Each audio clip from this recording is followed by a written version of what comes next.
Hello and welcome to AI Curious. My name is Jeff Wilser. I'm a journalist, I am a human, and I am curious about AI. Now, I've been mentioning that same shocking fact, I am a human, each episode of AI Curious, because I do think that in the not too distant future, we will live in a world where it will be tricky to tell who's a human and who's not. And that's the theme of today's episode. Frankly, the pod is going to get a little weird, a little funky, because today we're talking about digital clones or digital twins. This is no longer the realm of far out there science fiction. This is suddenly even topical, even newsy. Take the NFL and the Dallas Cowboys. When the NFL season kicked off, the Cowboys unveiled a hologram of owner Jerry Jones. Fans could ask Jerry questions and Holo Jerry would respond on the fly. This, of course, was powered by AI. Now, the hologram was pretty roundly mocked, and as someone who personally hates the Cowboys, I mocked it myself, but you could easily see how this could become more mainstream. And there are other examples. Earlier this year, a Snapchat influencer made a digital twin of herself, and she basically rented the twin out to men so it could be their digital girlfriend. Now, there is a lot to unpack there, and maybe it's a future episode, but today we're going to focus on digital twins. We don't have Jerry Jones on the podcast, and that's fine. I hate the Cowboys, and frankly, I don't want to talk to Jerry Jones. But instead, we have someone who's far better qualified to talk AI and digital twins. That would be Francesco Rulli, a pioneer in both digital twins and chatbots, who has been innovating in AI for years. Now, Francesco is a bit like the guy from those old Dos Equis commercials, the most interesting man in the world. His full bio would take an hour, but some of the quick highlights is that he is an Italian businessman, a fashion designer, a philanthropist, a filmmaker, a producer. He started a fashion company with John Malkovich. He's a black belt in judo, because of course. And years ago, way before they were popular, he used AI chatbots to help provide education to women in Afghanistan who were underserved by the school system. And for years, he has been on the cutting edge of AI and digital twins. Well before the Jerry Jones hologram, Francesco's company, Querlo, worked to create Michelangelo AI to effectively bring Michelangelo to life and answer questions by a modern audience. Querlo is a broader AI services company, and their clients range from IBM to Microsoft to Pepsi. And they've also developed a framework to let you or anyone create their own digital twin. And of course, he has a digital twin of himself, which you can meet, sort of, on francescorulli.com. I think one reason I find digital twins so interesting is they kind of epitomize both what's unsettling and exciting about AI. When people first hear the idea, they usually think it's kind of creepy. But in our conversation, Francesco lays out a vision for how creating a digital twin actually helps you get to know yourself more deeply, and then offers some surprising benefits, such as saving you time, kind of cutting down on tedious back and forth, even serving as your assistant, literally your double. He also speaks with a candor and vulnerability that I respect and appreciate about how he sees digital twins as a way to communicate with his parents who have passed away. Thanks to the magic of digital twins, Francesco says that death doesn't exist. It's a fiction. We cover this and a ton of ground, from the mechanics of how he made his twin to how he sees them being used in the future, and how we can soon have the real-time wisdom of Plato, Seneca, and other philosophers via text messages in our phones. So please enjoy my conversation with Francesco Rulli, CEO of Querlo, and arguably the world's first digital twin guru. Francesco, great to see you. Welcome along. Hello. Thank you very much. Really great being here. Tell us, what does digital twin mean exactly? And how have you experimented with digital twin for yourself? So, uh, in my case, it's already 3 years I have a digital twin.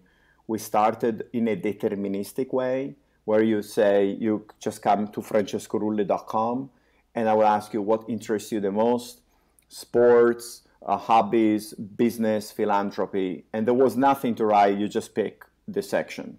And then you keep going from sports to judo and sailing. And then from there, maybe there is a section about achievements, and you get deeper into the conversation. If I could jump in for the listener, it's really fun and amusing and surprising. When I first went to your website, francescorulli.com, you almost have the sense that you're talking to a person. It kind of, the website greets you. It says, like, I'm paraphrasing, hi, I'm Francesco's digital twins. What would you like to know? And I've never quite had the experience where I went to a website and immediately was talking to some entity. And it did feel like kind of a glimpse into the future. Whether the future is is good or bad can be up for discussion, but it was fascinating. So tell me more about how you kind of thought through designing that website and that model. So basically, we went from deterministic, then we introduced natural language understanding, which was a huge endeavor because you had to train every sentence, every statement had to be matched, every intent to a series of utterance. And IBM Watson and Microsoft Lewis are fairly good at creating and understanding similar utterance, but sometimes there were corrections to be done. I'm not quite catching the word. Utterance. The utterance is the question. How old are you? When were you born? How many moons are in your life? All that is the way to ask you your age. Got it. So the questions and then answers, or in your language, the utterances and then intents, you create this in a system for your digital twin and have on your website where users can interact with kind of the fake you, digital you. What have you seen people using this for so far? What are you able to track these conversations? How do they usually go? And then what do you envision this being used for in the future? So on a personal level, it gives you the opportunity to analyze who you are. You kind of have to build also with NLG, with ChatGPT, an idea of your tree of conversation. So who are you? In my case, I do business. I have some experience and interest in philanthropy and projects that I carry on. And I'm a black belt in judo. And also I sail competitively. So I opt out to speak about family. I don't want to talk about my family. Why? Because I want to maintain a certain level of privacy. I don't want to talk about religion. I don't want to talk about politics.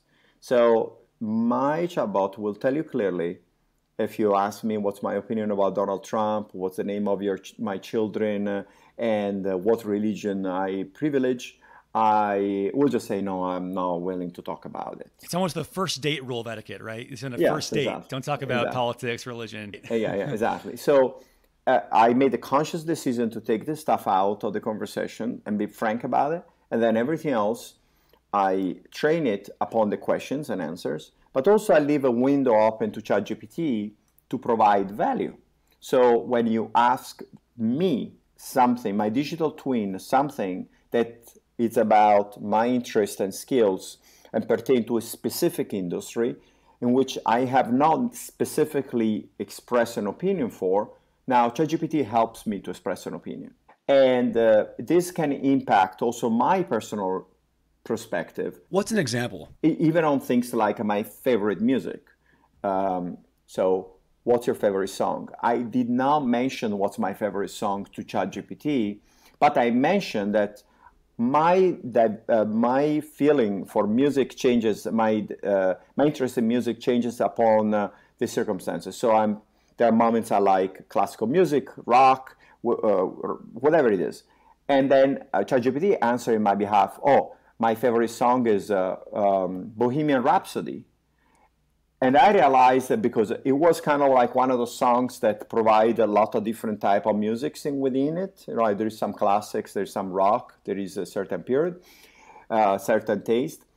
And then I realized also it's one of my favorites. So I kind of decided to align myself with my digital self. And instead of contradicting it, I'd say, yes, it's one of my favorite songs. So I'm telling you now, Jeff, one of my favorite songs is Bohemian Rhapsody. And that's also because it was suggested by my digital twin that seems to know me very well from that perspective. Amazing. So interrogating your digital twin, which, if I understand this correctly, also helps develop and iterate and improve digital twin, that conversation helps you better understand yourself. Definitely. Am I getting that right? Definitely. It almost reminds me of journaling and writing in some ways when you answer writing prompts, favorite, most painful memory, or thoughts about your most influential teacher, worst kiss, whatever it is. When you have to answer these questions, that bubbles up memories to the surface. Definitely. And might actually kind of nudge new insights. So ChatGPT, or the way you've creatively incorporated ChatGPT into your digital twin, is a way of structuring and creating this new conversation with yourself. Am I getting that right? Yes, and I'm open to an evolution of that, because my father passed a couple of years ago, and because my mother had passed a year and a half before, I had started collecting intents from my father. So whenever I would see him, I would audio or video record our conversations.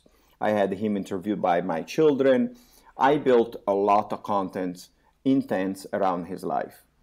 At the moment he passed, a good friend of mine, Isabella De Martini, told me, death doesn't exist because your DNA is 50% your parents. So all I had to do is to take the job to continue the evolution of the intents of Roberto and my mom, Giovanna. Giovanna Giovi had a lot of recipes that are also going to be within an artificial intelligence. Now, it's a decision of the children, my brother and I, of how much we want to evolve that artificial intelligence, maintain his voice, his style, his background, but now also give that task to our children to continue that. So at that point, artificial intelligence surpass who you are today, and you just it aligns with the future. And obviously we all have to die at one point, but AI, as long as you have people that are vetted and approved and committed to improve the knowledge base, why not? I change my knowledge base as well. I mean, life keeps going. I learn every day of things I'm wrong about, so I adapt myself to it.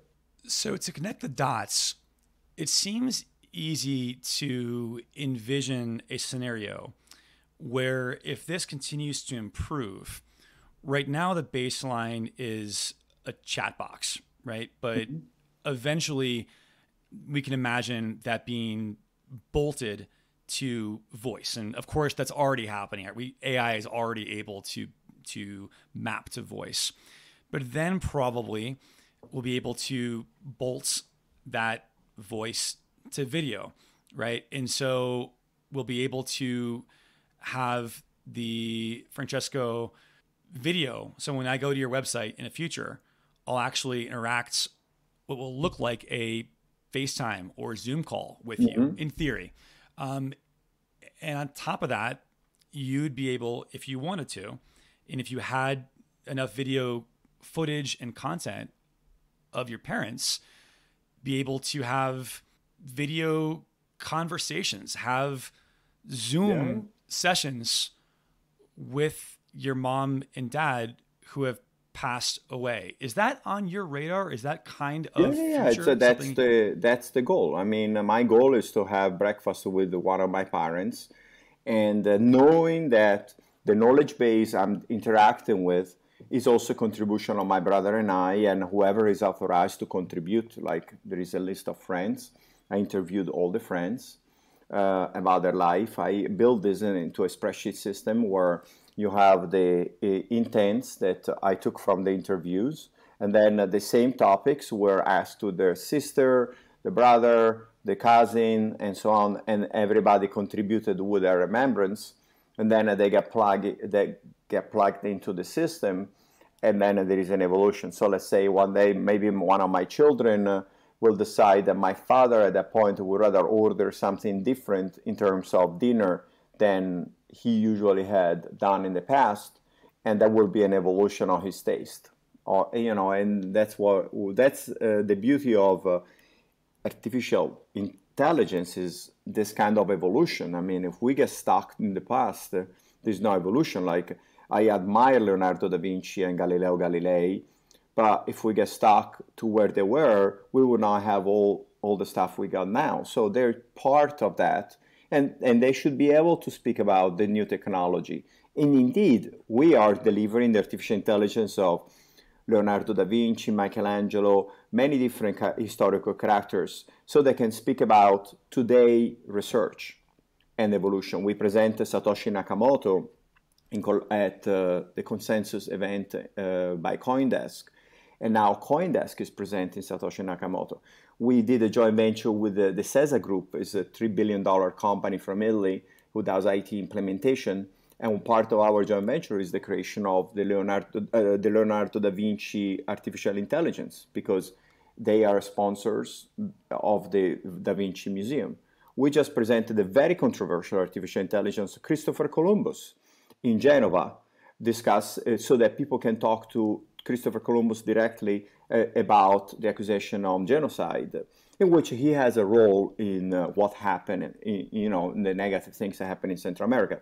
So it's a way for people to communicate directly, but also for people to contribute to the knowledge base if we want to open that one up.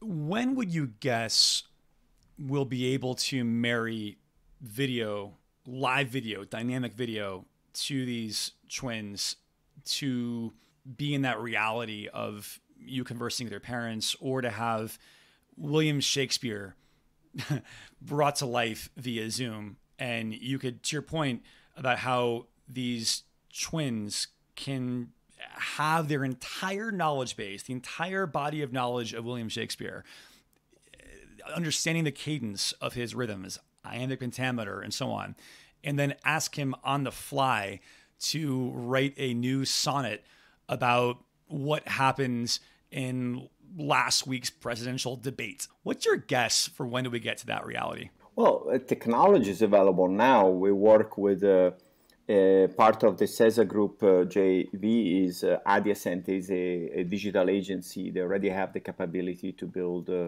avatars of different levels, right? With H-Farm, they have a MetaHuman department, is an educational institution near Treviso. There is a lot of opportunities.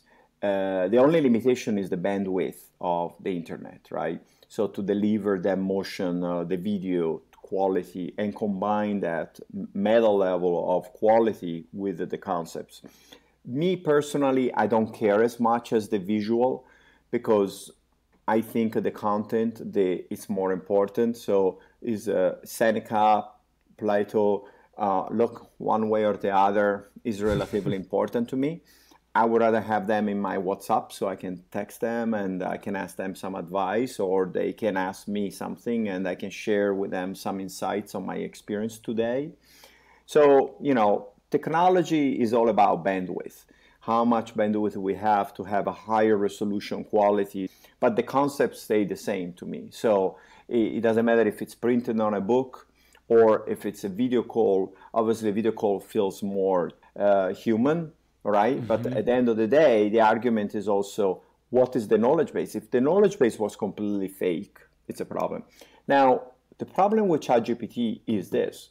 A lot of the knowledge that comes out of ChatGPT can be fake. I have been attributed books I didn't write. Me too. I'm like, oh, that book looks good. I should have written that.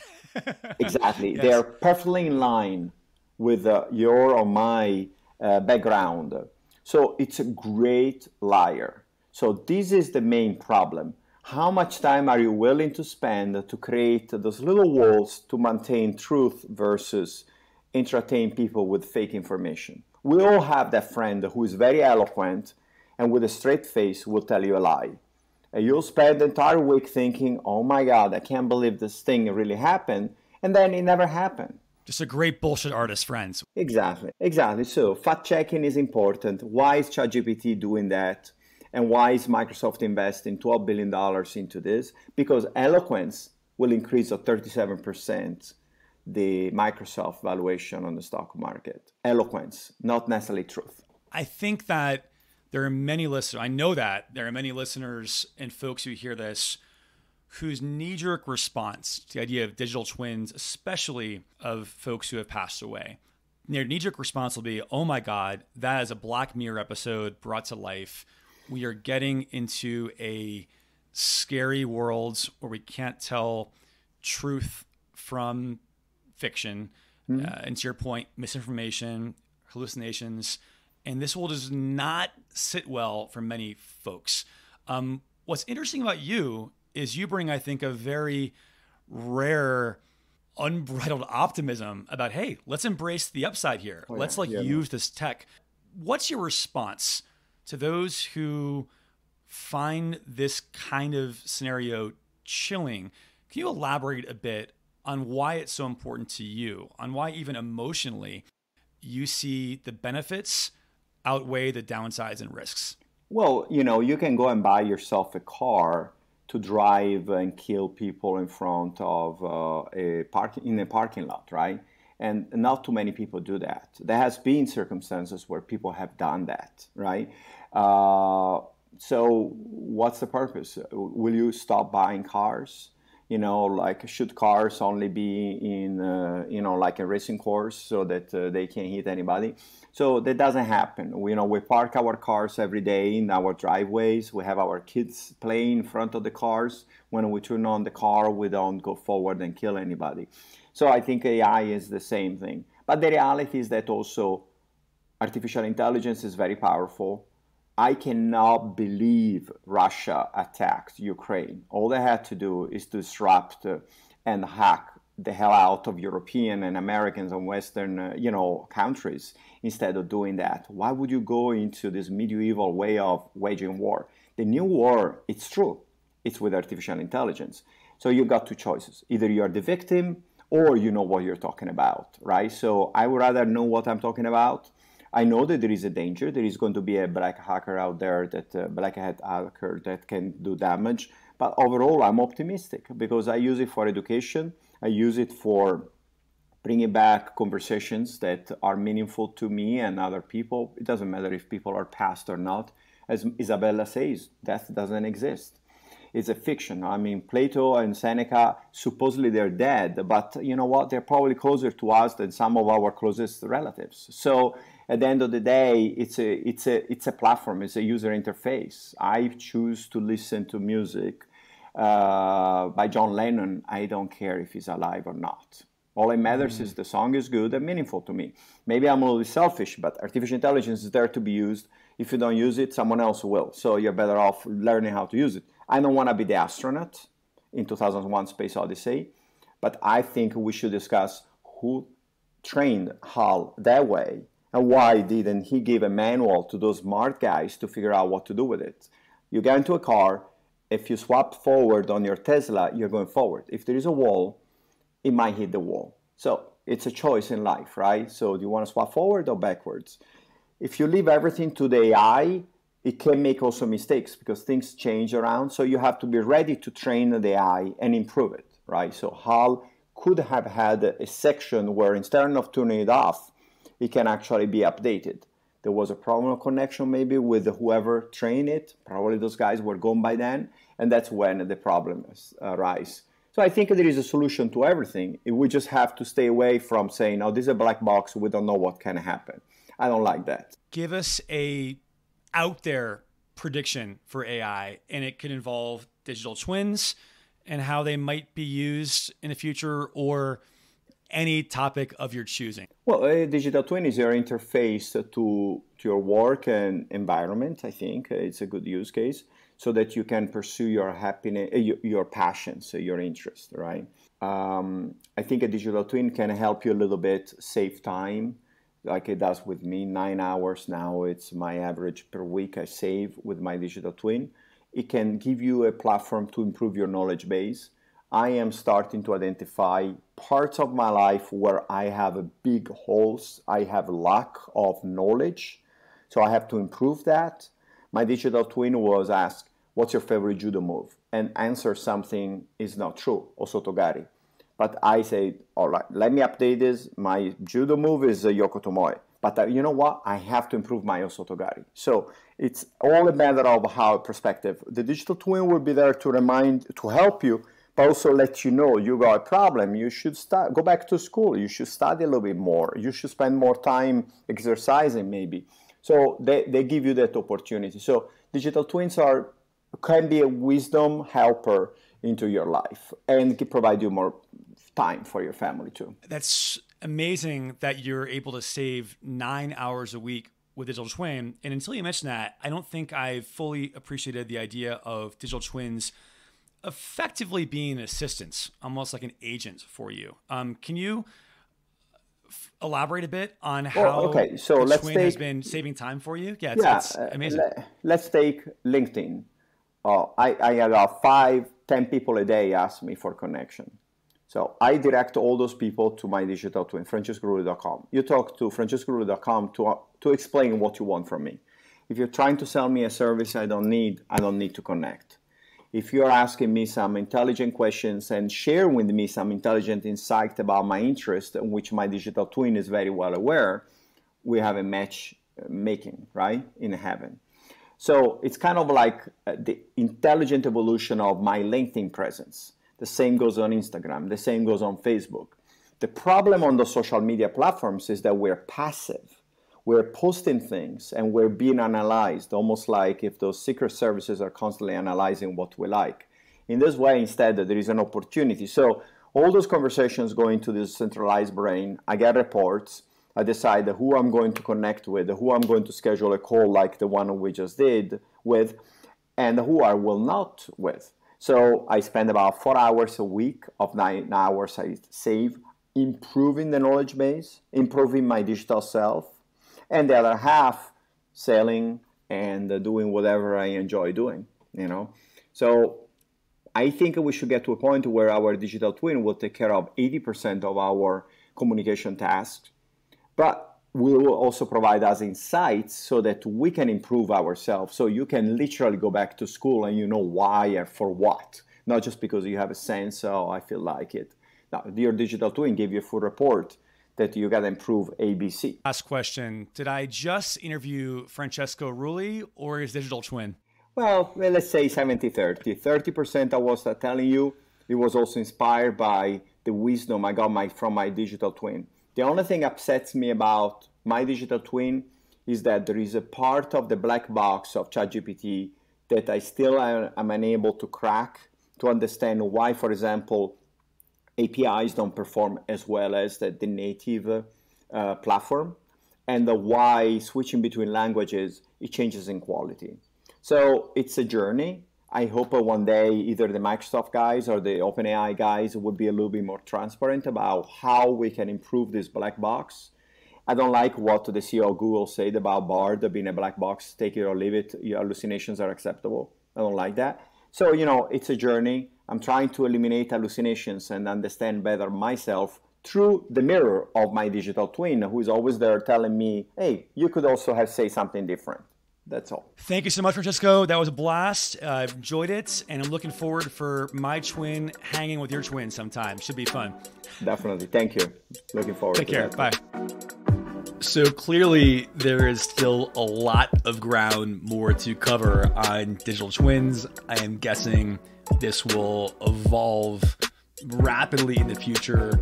And yeah, I'm going to do it, if nothing else, so I can understand this better. I'm going to create a digital twin Jeff Wilser doppelganger, and I will report back before long. But for now, thanks for listening. If you haven't done so already, please subscribe and give it 5 stars, write a review, all that stuff, and share it with a friend or a digital twin or a triplet of your choice. Thanks again, and see you next time.